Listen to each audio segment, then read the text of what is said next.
Bismillahirrahmanirrahim. Assalamualaikum warahmatullahi wabarakatuh. Innal hamdalillah nahmaduhu wa nasta'inuhu wa nastaghfiruh wa na'udzu billahi min syururi anfusina wa min sayyiati a'malina. May yahdihillahu fala mudilla lahu wa may yudlilhu fala hadiyalah.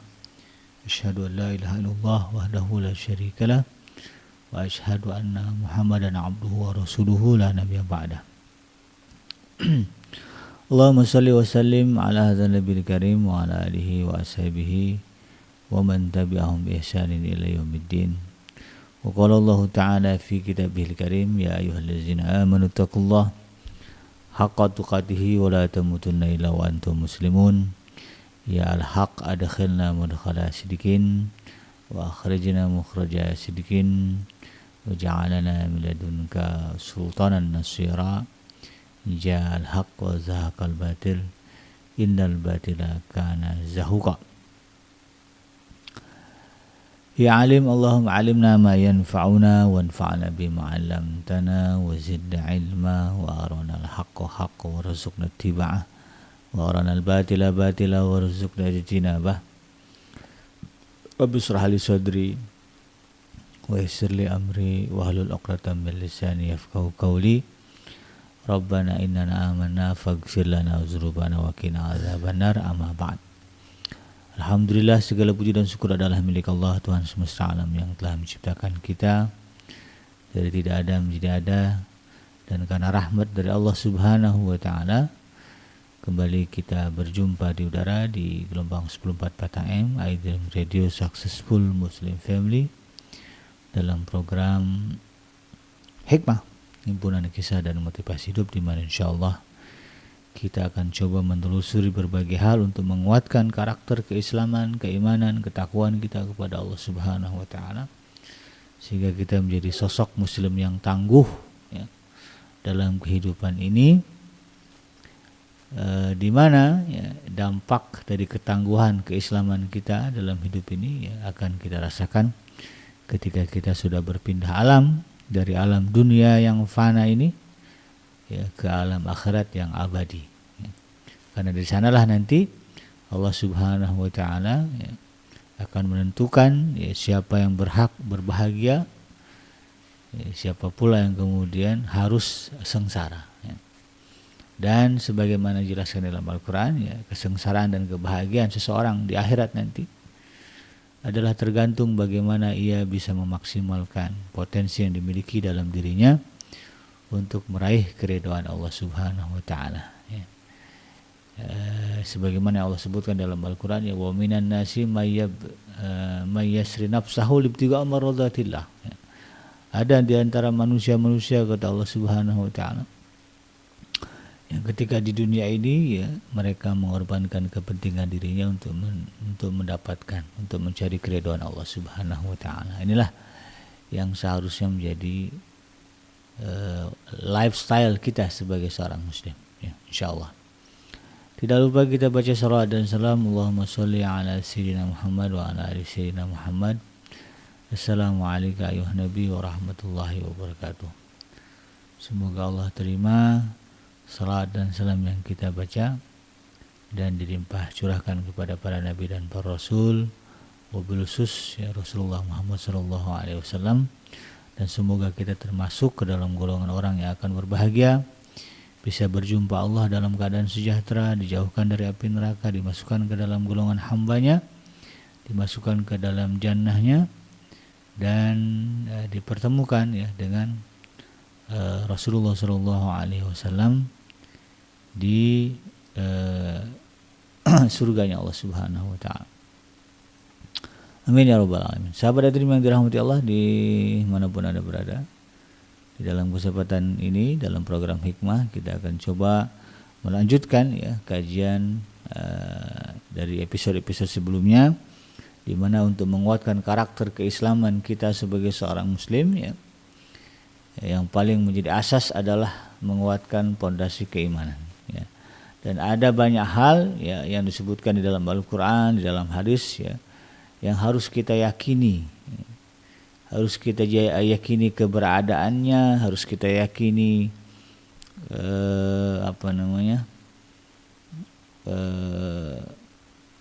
ya kalau yang ya surga neraka ya harus kita yakini keberadaannya. Kemudian harus juga kita yakini akan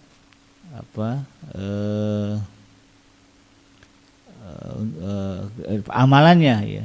Ada perintah-perintah Allah Subhanahu wa taala harus kita yakini kebenarannya ya.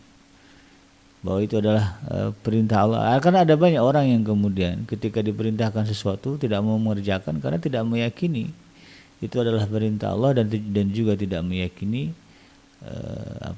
hikmah ya, atau dampak dari perintah itu ya. Sehingga kemudian orang jadi malas-malesan. Nah, sehingga ya, tipikal yang seperti ini adalah tipikal muslim yang remah dan rapuh gitu ya. Nah, ya, makanya kita tidak mau itu terjadi kepada diri kita. Untuk itu kemudian ya, yang menjadi pondasi utama untuk menguatkan karakter ya, kemusliman kita, keislaman kita adalah dengan menguatkan keimanan kepada Allah Subhanahu wa taala. Dan pada hari ini kita akan coba membahas mengenai iman kepada azab dan nikmat kubur. Nah, ini juga menjadi salah satu poin ya dalam keimanan ya, kepada Allah Subhanahu wa taala ya, dengan segala ciptaannya ya, dengan segala kekuasaannya.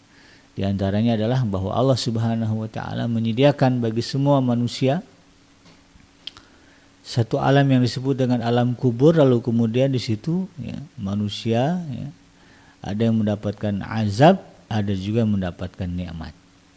Nah, ini yang sebagaimana nanti kita coba lihat ya, kita uraikan apa dalilnya ya. Apa dalil yang menyebutkan keberadaan azab dan nikmat kubur ya, sehingga kemudian ini menjadi bagian dari sesuatu yang harus kita imani.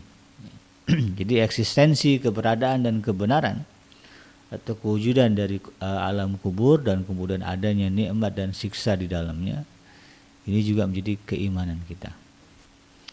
Karena tidak sedikit yang kemudian meragukan ya adanya alam kubur ya. Jadi seolah-olah begitu mati langsung aja ya. Kalau nggak surga neraka gitu. Nggak mampir dulu gitu ya. Nah, ada yang meyakini begitu. Maka dalam konteks keyakinan yang benar ya kita merujuk kepada apa yang Allah firmankan dalam Al-Quran, apa yang disebutkan oleh Rasulullah SAW dalam hadis-hadisnya.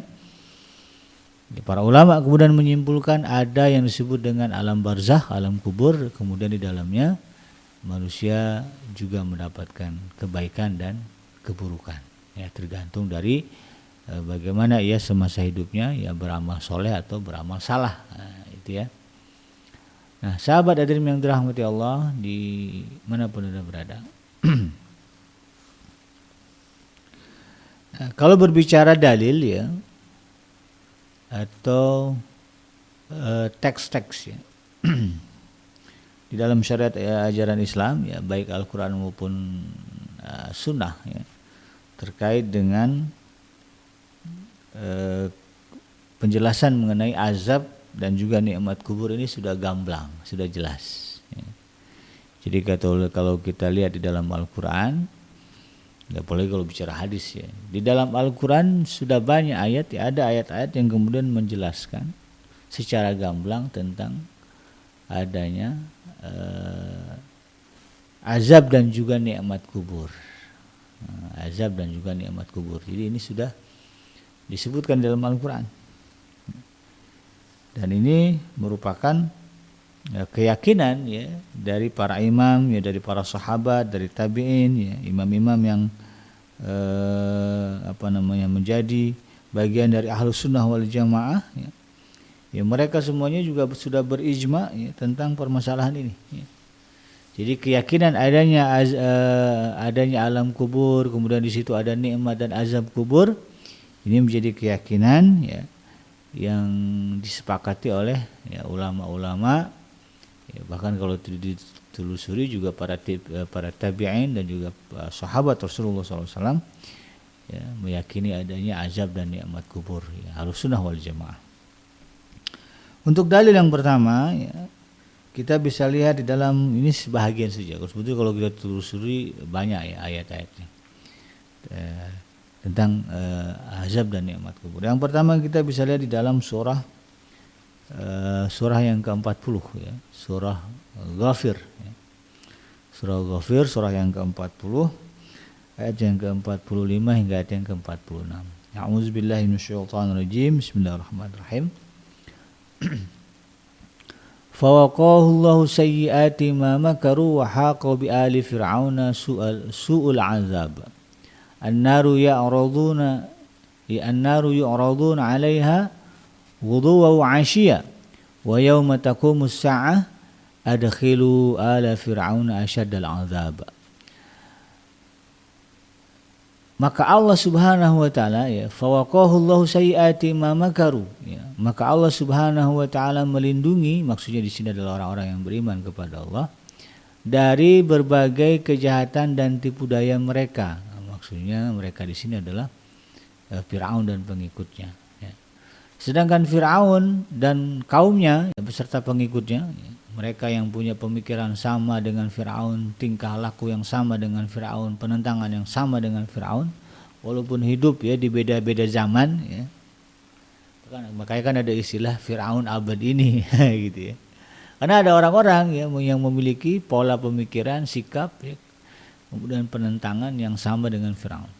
Nah, mereka ini kata Allah Subhanahu wa taala ya, wa haqa bi ali fir'auna su'ul adzab. Maka Firaun dan kaumnya kata Allah Subhanahu wa taala dikepung oleh seburuk-buruk azab. Apa azab yang dimaksud oleh Allah Subhanahu wa taala yang diberikan kepada Firaun dan ya, orang-orang yang mengikutinya? Dijelaskan di dalam ayat yang ke-46. An-naru yu'raduna 'alaiha ghudwan wa 'ashiyya. Neraka itu kata Allah Subhanahu wa taala diperlihatkan. Jadi dia belum masuk. Ada fase bagi orang-orang ya, yang mengikuti Firaun, ya artinya Firaun masuk lah ya. Ada fase bagi Firaun dan kelompoknya dan firqahnya ya. Ya. Dan golongan-golongannya dan mereka yang mengikuti Firaun ini kata Allah Subhanahu wa taala diperlihatkan. Jadi dia belum masuk ke dalam neraka.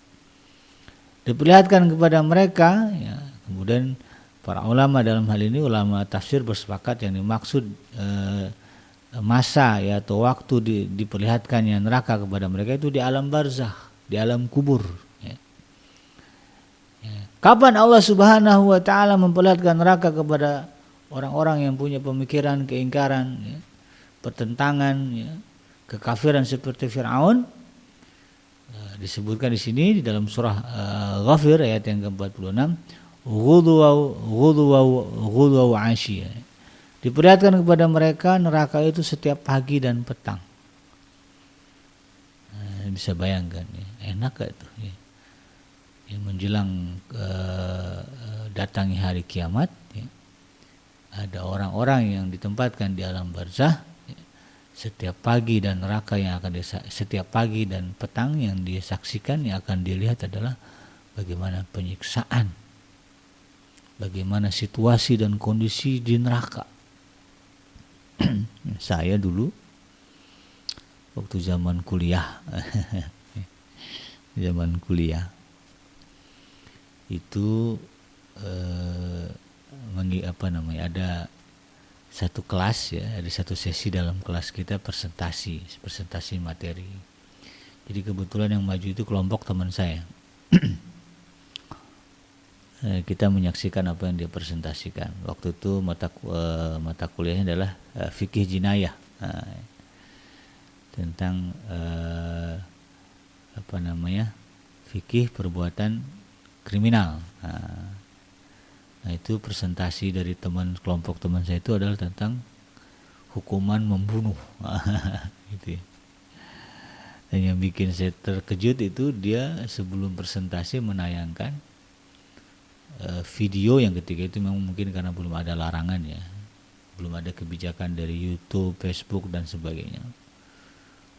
Nah, itu mereka dapat ya dari YouTube kalau nggak salah video ya, sekelompok ya, atau 2-3 orang lah yang menyembelih ya,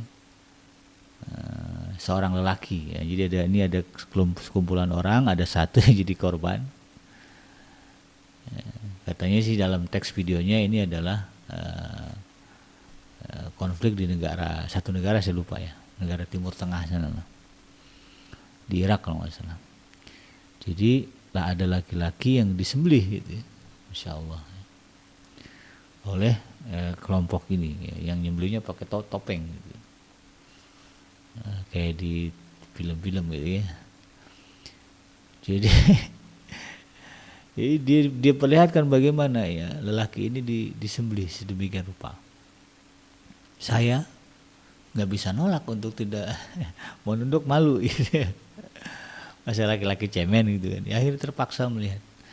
Dan subhanallah ya, tayangan video itu membuat saya kemudian gelisah. 3 hari 3 malam tuh saya gelisah ya. Terbayang-bayang, kemudian nggak bisa tidur nggak nyenyak ya, makan juga tidak tidak selera. Itu 3 hari efeknya ya. Ya, itu baru menyaksikan tayangan yang kecil gitu lah ya, mungkin bagi sebagian orang ini hal kecil. Kita baru menyaksikan bagaimana saya menyaksikan bagaimana orang disembelih gitu. Itu efeknya 3 hari begitu. Apalagi ya, saya merenung gitu, ya Allah, ya bagaimana kalau nanti di akhirat ya, saya dipersaksikan bagaimana situasi penyiksaan di neraka ya, bagaimana yang kita tahu di dalam Al-Quran Allah menyiksa ya, memberikan siksaan kepada manusia yang kafir gitu. Kan siksanya ngeri-ngeri semua ya, dibakar, diseret ya, dicambuk ya. Dipukul muka belakang ya, dipatuk ular dan sebagainya. Itu kan siksaan yang luar biasa. Bagaimana jika kemudian itu dipersaksikan setiap hari, pagi dan petang, dan Allah Subhanahu wa ta'ala adalah zat yang maha berkuasa. Mudah bagi Allah Subhanahu wa ta'ala ya, menciptakan, menjadikan 1001 macam, bahkan mungkin ya, sebutlah ya, miliaran cara, triliunan cara ya, untuk menyiksa manusia yang masuk ke dalam neraka. Dan itu kemudian ya, dipertontonkan kepada orang yang mendapatkan azab kubur, sebagaimana disebutkan di dalam surah Ghafir ayat yang ke-44, ayat yang ke-44 dan ayat yang ke-45 dan ayat yang ke-46. Bisa dibayangkan bagaimana menderitanya orang yang di dalam kuburnya saja Allah Subhanahu wa ta'ala sudah memperlihatkan kepadanya bagaimana situasi dan kondisi di neraka.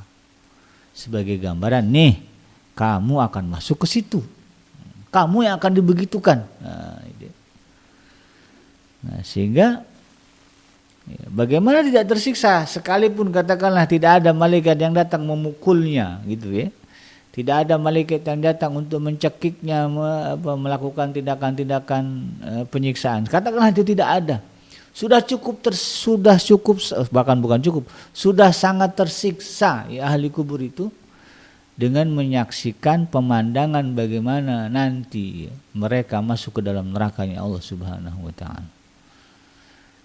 Ya, kalau bisa teriak ya akan teriak, ya itulah ya. Dalam satu riwayat bagaimana Rasulullah SAW ya, mendengarkan teriakan-teriakan ya, orang yang ada di dalam kubur ya. Lalu kemudian sahabat pengen dengar juga, kata Rasulullah, kalaupun kamu bisa dengar kamu gak akan bisa tahan begitu. Bagaimana Rasulullah tidak kemudian menjadi orang yang begitu pengasih dan penyayang dan begitu mengharapkan keimanan kaumnya ya, karena Rasulullah tahu bagaimana orang yang ada di dalam kubur berteriak, menyaksikan bagaimana dahsyatnya ya, siksaan dan siksaan neraka yang akan mereka lalui nanti. Nah, ya ini kan ya, tragis begitu. Nah, ini yang kemudian kita harus paham.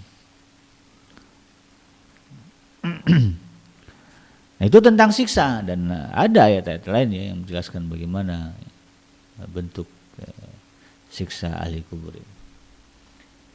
Nah, ada juga tentang nikmat ya. Ya, kita pembahasan adalah tentang azab dan nikmat kubur. Nah, terkait dengan nikmat ini sebagaimana Allah Subhanahu wa ta'ala firmankan, ada 2 ayat yang saya nukilkan di sini. Yang pertama surah Al-Baqarah ayat yang ke-154 ya. Allah Subhanahu wa taala berfirman, "Wala taqulu lima yuqtalu fi sabilillahi amwat, bal ahya'u walakin la tash'urun." Janganlah kamu menyangka atau mengira atau mengatakan lima yuqtalu fi sabilillahi amwat, bahwa orang-orang yang mati di jalan Allah Subhanahu wa taala itu betul-betul mati. Bahwa orang-orang yang terbunuh di jalan Allah Subhanahu wa taala itu sudah mati. Ya, Allah larang kita untuk punya prinsip kayak gitu. Ini menandakan bahwa kita harus meyakini adanya satu kehidupan setelah kematian seseorang. Itu. Ini prinsipnya begitu. Inilah kemudian yang mengarahkan kepada keyakinan dalam diri kita bahwa ada kehidupan setelah seseorang dinyatakan mati secara medis. Istilah pindah alam itu ada gitu kan. Sebagaimana Allah tekankan di sini, wala taqulu, jangan pernah mengatakan lima yuqtalu fi sabilillahi amwat, bahwa orang yang terbunuh atau mati di jalan Allah Subhanahu wa taala itu betul-betul mati. Bal ahya, justru kata Allah Subhanahu wa taala, setelah kamu lihat mereka itu mati, mereka hidup. Ya. Walakin la tas'urun, cuman persoalannya kamu enggak tahu, kamu enggak ngerasain bagaimana mereka hidup. Ya karena beda alam, beda dimensi begitu ya. Sehingga kemudian kita tidak tahu. Nah, ini sebagai satu penekanan bahwa ada orang-orang yang Allah Subhanahu wa taala berikan kebaikan karena kebaikan yang sudah dilakukannya di alam dunia. Karena dia berbuat baik, maka Allah Subhanahu wa taala memberikan kebaikan kepadanya. Ya, di dalam surah Ali Imran juga diberikan penjelasan yang mirip ya. Bahkan lebih detail di ayat yang ke-169 surah Ali Imran, surah Ali Imran ayat yang ke 169 ya. Allah Subhanahu wa taala berfirman, "Wala tahsabanna alladziina qutilu fi sabilillahi amwata." Nah, sama redaksinya. Jangan sekali-kali kamu mengira ya, kalau tadi wala taqulu, jangan kamu mengatakan ya, kita enggak boleh mengkampanyekan, haram mengkampanyekan kepada orang. Tidak ada yang namanya alam kubur. Ya, tidak ada namanya orang mati, ya, tidak ada orang yang hidup setelah mati gitu. Maksudnya tidak ada kehidupan setelah kematian, itu tidak boleh kita katakan, haram. Di sini bahkan wala tahsabanna, janganlah kamu menyangka ya, terbetik pun enggak boleh ya. Wala tahsabanna alladzina qutilu fi sabilillahi amwat, janganlah kamu pernah menyangka, jangan sekali-kali kamu mengira dan menyangka bahwa orang-orang yang qutilu fi sabilillah, yang gugur di jalan Allah Subhanahu wa taala, amwata, mati. Jadi ini kita harus mengimani sebaliknya, bahwa orang yang gugur di jalan Allah Subhanahu wa taala itu tetap hidup ya, di sisi Allah Subhanahu wa taala. Bal ahya'un, ya, tetapi mereka hidup kata Allah Subhanahu wa taala, 'inda rabbihim, di sisi Tuhan mereka, yurzakun, bahkan ya, selain mereka hidup di sisi Allah Subhanahu wa taala, yurzakun, mereka juga diberikan nikmat, diberikan rezeki oleh Allah Subhanahu wa taala. Ya, bahkan Allah detailkan lagi di dalam ayat yang ke-170, Allah katakan farihina bima atahumullah min fadlih. Ya. Mereka itu ya orang-orang yang gugur di jalan Allah Subhanahu wa taala, yang kita lihat secara kasat mata ya, secara fisik yang mereka sudah terbaring kaku jadi mayat begitu. Kata Allah Subhanahu wa taala, mereka tidak mati tetapi hidup, bahkan diberi rezeki.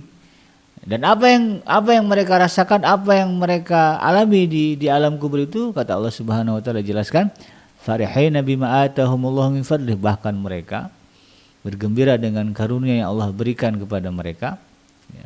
Wa yastabshiruna billadzina lam yalhaqu bihim min khalfihim, dan mereka itu ya yang sudah merasakan bagaimana nikmat rezeki yang Allah berikan kepada mereka sebelum mereka masuk ke dalam surga nanti ya, mereka kata Allah Subhanahu wa taala bergirang hati atas keadaan orang-orang yang berada di belakang yang belum menyusul mereka.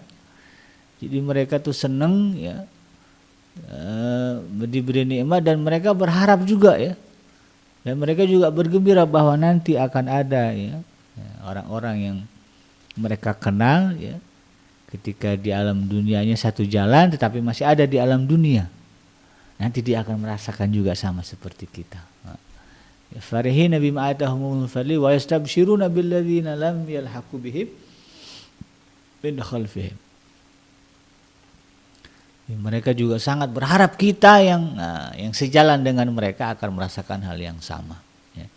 Alla khaufun alaihim wa lahum yahzanun. Bahkan kata Allah Subhanahu wa taala, mereka itu mereka tidak merasa takut ya, dan tidak pula mereka bersedih hati ya, di dalam kubur itu. Nah, kalau yang tadi ya, yang Firaun dan gengnya begitu ya, mereka diperlihatkan siksa api neraka oleh Allah Subhanahu wa taala setiap pagi dan petang.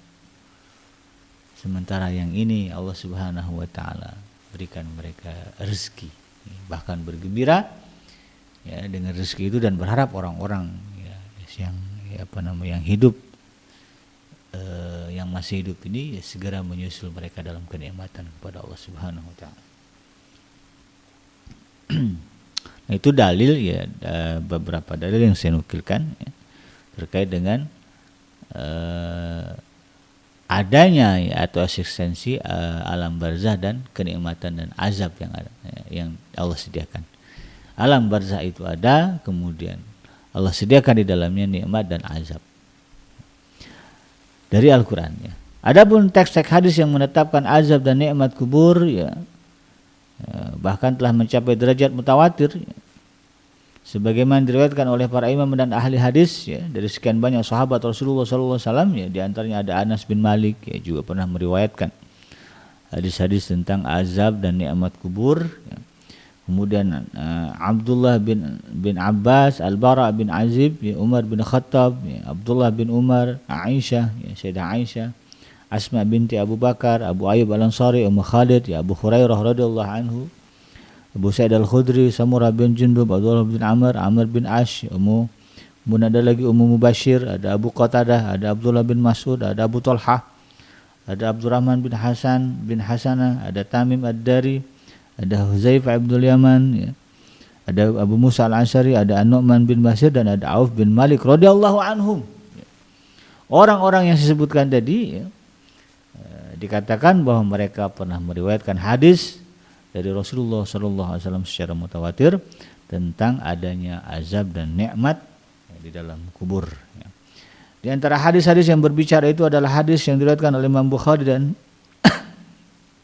Imam Muslim ya, yang sanadnya dari Al-Bara bin Azib radhiyallahu anhu bahwa Nabi SAW pernah bersabda, apabila seorang mukmin telah didudukkan di dalam kuburnya, kemudian ia didatangi oleh malaikat, lalu ia mampu berikrar bahwa tiada Tuhan selain Allah dan bahwasanya Muhammad adalah utusan Allah, maka itulah yang dimaksud dengan firman-Nya ya, yusabbitullahu allazina amanu bil qaulis sabit ya, ini dalam surah Ibrahim ayat yang ke-27 ya. Ya. Jadi ini sebagaimana ya disebutkan di dalam hadis ya. Jadi tadi para sahabat tadi ya, menyebutkan hadis itu, dan salah satunya adalah hadis yang diriwayatkan oleh Imam Bukhari dan Muslim dari sanadnya Al-Bara bin Azib ya.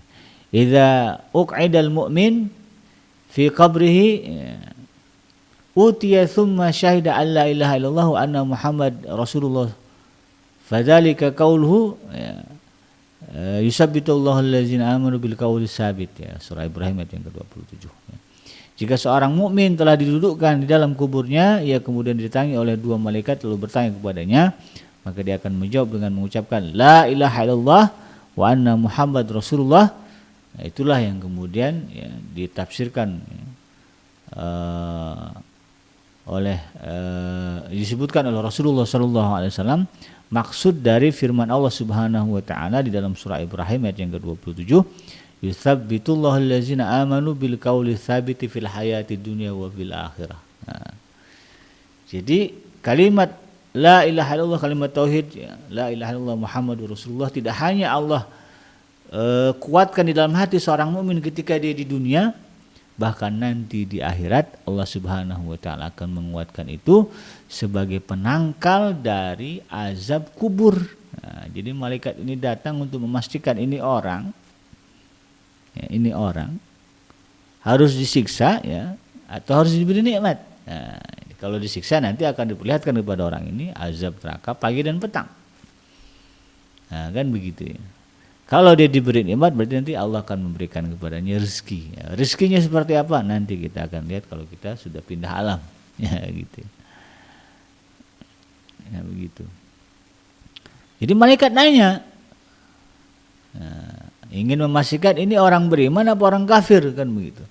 Maka orang-orang yang beriman kepada Allah Subhanahu wa taala dan istiqomah dengan keimanannya sampai dia mati, maka yang keluar dari lisannya adalah la ilaha illallah Muhammad Rasulullah.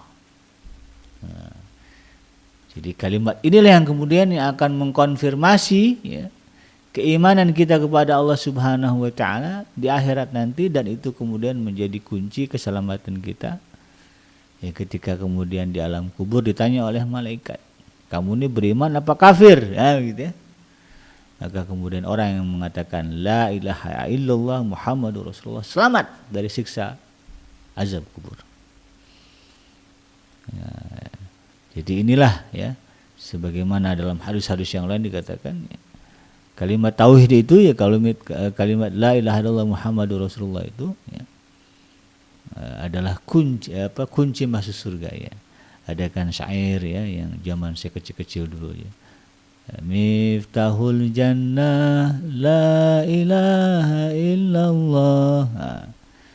Ya, kunci surga itu adalah kalimat la ilaha illallah. La ilaha illallah Muhammadur Rasulullah. Itu kunci surga. Jadi ini ya sebagai penguat ya akan keyakinan kita kepada hadis ini. Maka disinilah pentingnya kemudian ya kita menanamkan ya makna kalimat tauhid ini ke dalam hati diri kita, kepada pasangan kita, kepada anak-anak kita, kepada anak-anak didik kita ya. Mungkin kalau yang statusnya guru ya atau juga dosen, tanamkan ini kepada mereka, bahwa tidak ada yang berhak kita sembah di alam dunia ini selain Allah Subhanahu wa taala. Dan kita juga mengakui, bersaksi bahwa ada orang yang namanya Muhammad dan jasadnya sekarang terbujur, terbaring ya di Masjid Nabawi di kota Madinah. Ada itu orangnya ada. Dan dia adalah Muhammad yang diutus oleh Allah Subhanahu wa taala ke alam dunia untuk menyampaikan risalah ya, tentang eksistensi keberadaan Allah Subhanahu wa taala. Ini yang harus kita pahami, ini yang harus kita yakini, dan ini yang kemudian akan kita bawa mati, dan inilah yang kemudian akan menjadi penyelamat bagi kita ya, ketika berada di alam-alam yang akan kita masuki ya, ada alam barzah ya. Kemudian nanti ada hari kiamat ya, hari berbangkit ya. Baru kemudian nanti ada surga dan neraka ya. Ya, ketika kita sudah menanamkan kalimat tauhid di dalam diri kita, maka itu akan secara otomatis ya keluar dari lisan kita nanti di alam-alam setelah alam dunia ini. Makanya disimpulkan kan Abdul zikri fa'lam annahu la ilaha illallah. Sebaik-baik zikir, seabdul zikir adalah la ilaha illallah. Ya. Imam Bukhari dan Imam Muslim juga meriwayatkan dari Anas bin Malik radhiyallahu anhu bahwa Rasulullah sallallahu alaihi wasallam pernah bersabda, dan aku berlindung kepadamu dari azab kubur ya. Ini sebagaimana yang kemudian menjadi doa kita ya. Ada yang mensyariatkan doa ya di dalam sholat ya, setelah ketika baca tahiyat ya. Allahumma inni a'udzubika min azabil qabri ya Allah, aku berlindung kepadamu dari azab kubur ya. Rasulullah pernah mengajarkan doa ini ya, kepada Anas bin Malik ya. Jadi ada yang namanya azab kubur ya.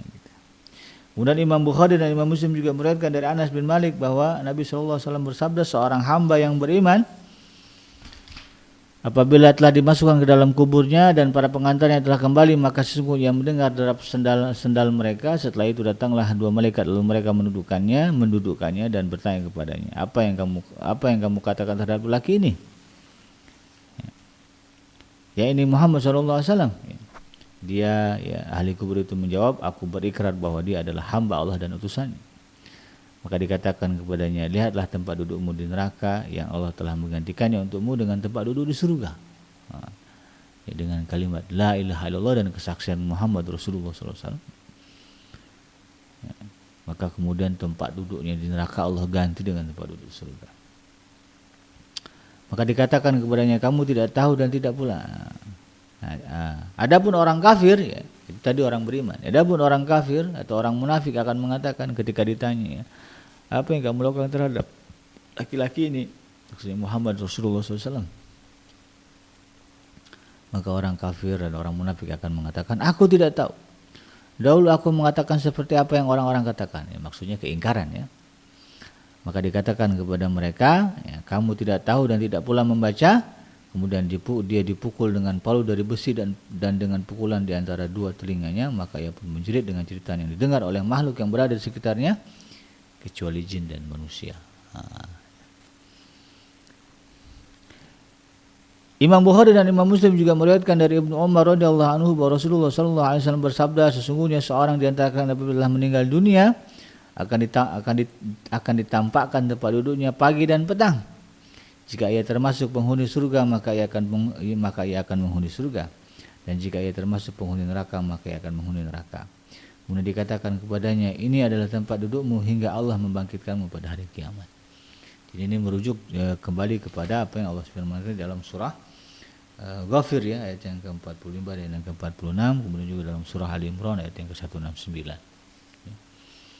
Bahwa salah satu bentuk azab dan nikmat kubur, ya, adalah Allah Subhanahu wa taala memperlihatkan kepada ahli kubur itu, ya, surga atau neraka.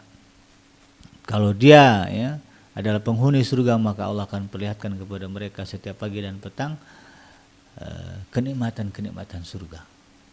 Ini loh tempat yang akan kamu datangi sampai hari berbangkit nanti. Dan saya katakan tadi bahwa Allah Subhanahu wa taala adalah zat yang Maha berkuasa. Kalau ditanya sama orang, emang kenikmatannya apa aja? Ya, bisa dihitung? Tidak akan bisa dihitung, ya. Sebagaimana Allah sebutkan, wa in ta'uddu ni'matallahi la tuhsuha dalam surah Ibrahim. Ya. Seandainya kalian berusaha untuk menghitung-hitung kenikmatan yang Allah berikan, la tuhsuha, tidak akan terhitung. Maka ketika Allah Subhanahu wa taala yang menyebutkan bahwa orang, ya, yang ada di dalam kubur akan diperlihatkan nikmat-nikmat kubur. Kalau kita ngitung-hitung kiamat berapa tahun ini gitu, ya. Kalau kita ngukur dari Rasulullah SAW misalnya, ya sekarang sudah 1400 tahun. Ya, sudah, kalau setiap hari pagi petang Allah perlihatkan dua jenis kenikmatan, dikali-kali sudah berapa? Ini sampai berapa lagi, ya? Ada berapa juta kenikmatan, ada berapa triliun kenikmatan yang Allah pertontonkan? Jawabannya tidak terhitung. Karena kenikmatan yang Allah berikan di surga itu, ya, luar biasa besar. Demikian pula dengan siksa. Ya, Allah punya 1001 macam, punya 1 miliar 1 triliun, lebih lah, tidak terhitung. Bagaimana Allah Subhanahu wa taala menyiksa, menyakiti, mengazab manusia ketika dia ada di dalam neraka. Ibnu Hibban, Ibnu Asim dan juga At-Tirmizi dalam sebuah hadis yang disebut sebagai hadis hasan meriwayatkan dari Abu Hurairah radhiyallahu anhu bahwa Rasulullah sallallahu alaihi wasallam pernah bersabda, apabila mayit telah dikubur atau seseorang di antara kalian telah dikubur, maka akan ada dua malaikat berwarna hitam bercampur biru yang mendatanginya. Lalu salah satunya disebut sebagai Munkar dan satunya lagi disebut sebagai Nakir. Kedua malaikat itu akan bertanya, apa pendapatmu tentang lelaki ini, yakni Muhammad sallallahu alaihi wasallam? Hamba yang beriman akan menjawab sebagaimana ketika ia di dunia mengatakan, dia adalah hamba Allah dan utusannya. Dan aku bersaksi bahwa tidak Tuhan yang berhak disembah selain Allah, dan bahwa Muhammad adalah hambanya dan utusannya. Lalu malaikat itu mengatakan, kami telah mengetahui bahwasanya engkau dahulu telah mengatakan itu. Jadi malaikat sudah tahu sebetulnya, ini orang beriman. Cuman itu tadi, ya, ada yang harus dikonfirmasi, ditanya. Kemudian kuburannya diperluas 70 kali 70 hasta. Ya, kalau yang kita lihat, ya, kuburan itu kan cuman paling, ya, 1 kali 2 meter, ya. 1 kali 2 meter kuburan itu. Lebar 1 meter, ya. Kemudian panjang 2 meter, dalam, ya, kira-kira juga 2 meter. atau 1,5 meter. Tapi nanti di alam barzakh, ya, ketika Allah Subhanahu wa taala memutuskan kita untuk termasuk ke dalam golongan akan diberi nikmat kubur, maka kuburan kita itu akan Allah perluas, ya, 70 kali 70 hasta. Lalu kemudian diberi cahaya di dalamnya, terang. Lalu dikatakan kepadanya, tidurlah, istirahat, ya, karena di dunia ini capek. Gitu. Udah capek di dunia dengan segala ujian dari Allah Subhanahu wa taala, ya apalagi kalau kita berbicara para nabi dan para rasul, betapa berat kehidupan mereka. Bahkan Rasulullah SAW sampai harus melalui, ya, beberapa peperangan untuk mempertahankan kalimat la ilaha illallah tetap tegak dalam kehidupan, agar risalahnya tetap berjalan. Ya, ada puluhan peperangan, ada belasan, ya paling tidak belasan peperangan yang dilalui Rasulullah SAW. Maka tidurlah, ya, istirahatlah. Nah, makanya kan ada doa itu, ya, yang suka dibaca oleh para imam, ya. Minta kepada Allah, ya, waj'al mautal lati rahatan lana min kulli syarr. Ya, jadikanlah maut itu, kematian itu menjadi sebagai tempat peristirahatan kami dari segala keburukan. Nah, ini kan merujuk kepada ini, bahwa Allah Subhanahu wa taala yang mengutus malaikatnya yang kemudian, ya, salah satu hadiahnya adalah istirahatlah, tidurlah, ya. Kemudian dia mengatakan, aku ingin kembali kepada keluarga untuk memberitahu mereka. Ya. Dua malaikat itu mengatakan, tidurlah seperti tidurnya pengantin baru yang tidak bisa dibangunkan kecuali oleh istri yang paling dicintainya, hingga Allah membangkitkannya dari tempat tidurnya tersebut. Nah, jadi sampai seperti itu. Bagaimana, ya, hadis ini menggambarkan, ya, kebaikan yang akan didapatkan oleh ahli kubur yang semasa hidupnya dia adalah orang yang beriman kepada Allah Subhanahu wa taala. Teguh dengan prinsip la ilaha illallah Muhammadur Rasulullah. Bahkan itu tadi, ya, kalau dalam ayat Al-Qur'an disebut farihina bima atahumullah min fadlih, ya. Mereka bergembira terhadap apa yang mereka dapatkan dan kemudian mereka ingin juga, gitu, ya. Mereka juga merasa bergembira dan ingin menyampaikan kegembiraannya kepada orang-orang yang ada di belakang mereka. Jadi mereka juga mengatakan, ya Allah, aku pengen ngabarin ini ke keluarga saya. Tapi kan nggak bisa, karena itu tadi, ya, ada aturan yang telah Allah tetapkan, ya, antara orang hidup dengan orang mati. Maka disebut barzah, ya. Bainahuma barzah, ya. Di antara mereka ada barzah yang tidak bisa saling melewati. Itu aturan Allah Subhanahu wa taala.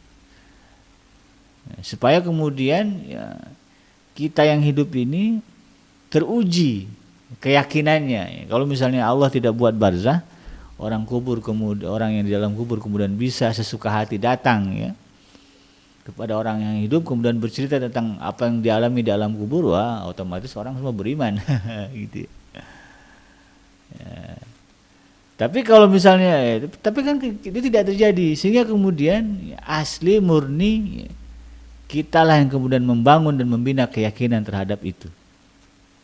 Karena kita nggak dapat kabar, gitu kan, ada orang, ya, orang tua kita, ya, atau orang-orang sebelum kita yang soleh, ya, atau juga mungkin yang kena azab datang kepada kita cerita, aduh kamu jangan deh kayak saya, gitu kan, saya sengsara di kubur. Nah, tentu kita jadi takut, yakin, oh, ya udah saya nggak mau masalah. Ya, atau datang orang yang kemudian diberi nikmat, kamu jadilah kayak saya, kerjakan yang baik-baik, saya dapat nikmat di kubur.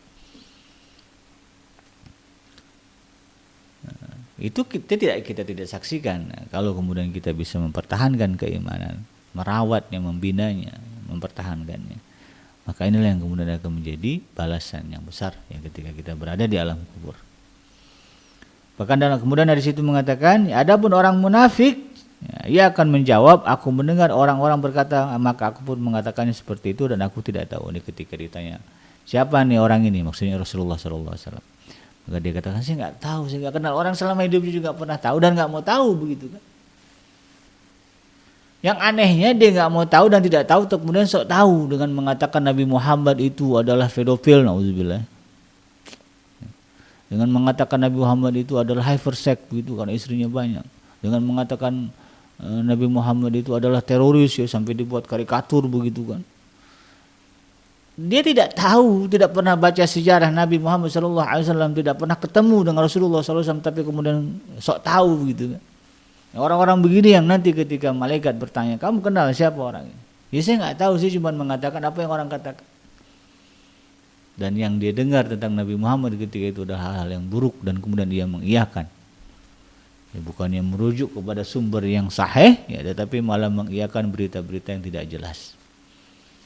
Maka kemudian malaikat mengatakan,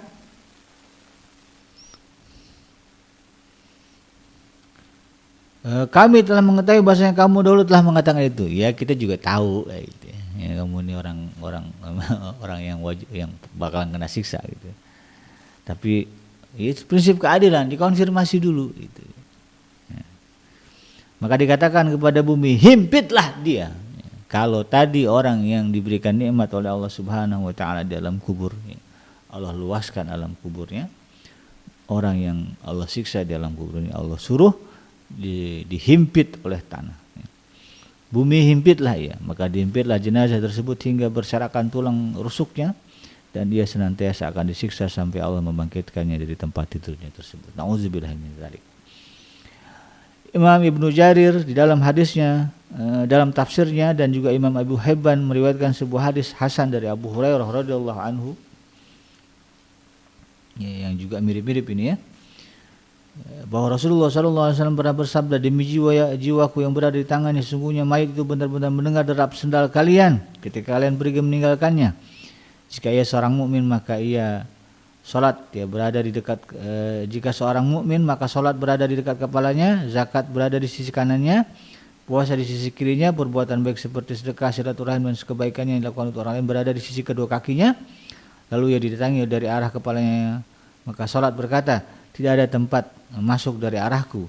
Kemudian didatangi dari arah kanannya, maka zakat berkata, tidak ada tempat masuk dari arahku. Lalu datangi dari arah sisi kirinya, maka puasa berkata, tidak ada tempat masuk dari arahku. Dan didatangi dari kedua kakinya, maka perbuatan baiknya berkata, tidak ada tempat masuk dari arahku. Kemudian dikatakan kepadanya, duduklah. Maka ia pun duduk tatkala matahari muncul di hadapannya dan hampir terbenam. Lalu dikatakan kepadanya, beritahukanlah kepada kami tentang apa yang ingin kami tanyakan kepadamu. Lalu ia menjawab, tinggalkanlah aku dulu hingga aku sholat. Kemudian dikatakan lagi kepadanya, engkau akan melakukan sholat, tapi beritahukanlah kepada kami dahulu tentang apa yang kami ingin tanyakan kepadamu. Kemudian ia bertanya, apa yang hendak kalian tanyakan kepadaku? Dikatakan kepadanya, apakah engkau tahu lelaki ini yang berada di tengah-tengah kalian, apa yang kalian katakan tentangnya dan apa yang kau ikrarkan? Lalu kemudian ia balik bertanya, apakah beliau Muhammad? Kemudian ia menjawab, ya. Lalu ia menjawab, aku berikrar bahwasanya beliau adalah utusan Allah, beliau datang kepada kami membawa bukti-bukti yang nyata di sisi Allah, dan kami pun membenarkannya. Setelah itu dikatakan kepadanya, di jalan inilah kau hidup, di jalan ini pula kau meninggal, dan di jalan ini pula kau akan dibangkitkan insyaallah. Kemudian dilapangkan baginya kuburannya hingga 70 hasta, diberikan cahaya dan dibukakan pintu untuknya menuju surga. Dikatakan kepadanya, lihatlah apa yang telah Allah persiapkan untukmu di dalamnya. Maka bertambahlah rasa tenang dan rasa gembiranya. Kemudian jiwanya dijadikan sebagai jiwa yang bersih, dan ia adalah burung hijau yang bertengger pada pohon surga. Setelah itu jasad dikembalikan kepada asalnya, yaitu tanah, sebagaimana firman Allah Subhanahu wa taala, yusabbitullahu allazina amanu bil qawli tsabit fil hayati dunya wa fil akhirah. Surah Ibrahim ayat yang ke-27. Ya, Allah meneguhkan iman orang-orang yang beriman dengan ucapan yang teguh di dunia dan juga di akhirat. Demikian sahabat Adrim yang dirahmati Allah, mudah-mudahan ini menambah kekuatan kita untuk meyakini adanya azab dan nikmat kubur, dan semoga kita termotivasi untuk selalu beramal saleh, menguatkan kalimat tauhid di dalam diri kita, la ilaha illallah Muhammadur Rasulullah, sampai kita meninggal, meninggalkan alam dunia ini, dan kemudian itu yang akan menjadi tameng bagi kita dari siksa Allah Subhanahu wa taala, dan menjadi kunci bagi kita untuk masuk ke dalam jannahnya. Saya bikin pamit undur. Subhanaka Allahumma rabbana wa bihamdika asyhadu an la ilaha illa anta astaghfiruka wa atubu ilaik. Walhamdulillahirabbil alamin. Wassalamualaikum warahmatullahi wabarakatuh.